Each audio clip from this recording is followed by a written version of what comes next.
रिहान एक पुरानी सुनसान हवेली में दाखिल हुआ। वह एक रिपोर्टर था और उसे इस हवेली के बारे में खबरें मिली थीं कि वहां अजीबोगरीब आवाजें आती हैं, साए हिलते हैं और लोग वहां जाने से डरते हैं। अंधेरा गहराता जा रहा था। हवा में अजीब सी ठंडक थी। रिहान ने टॉर्च जलाई और हवेली की दीवारों पर लगी पुरानी तस्वीरों को देखने लगा। अचानक उसे लगा जैसे कोई उसके पीछे खड़ा है। उसने फौरन मुड़कर देखा, मगर वहां कोई नहीं था।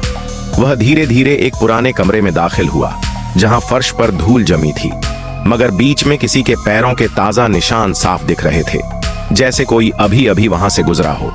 अचानक दरवाजा जोर से बंद हो गया। रिहान घबरा गया। उसे ऐसा लगा जैसे कोई फुसफुसा रहा हो, चले जाओ, यहां से चले जाओ। वह पलटा और भागने ही वाला था कि एक पुरानी अलमारी खुद ब खुद खुल गई।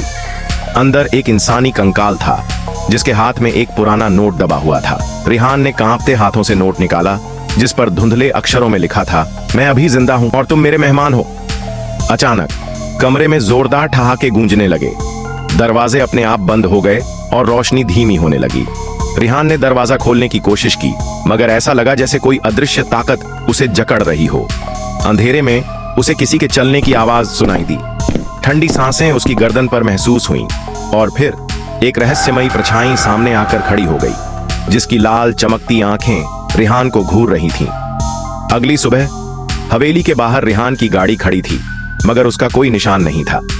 बस हवेली के दरवाजे पर खून से लिखा हुआ था, एक और आत्मा कैद हो गई।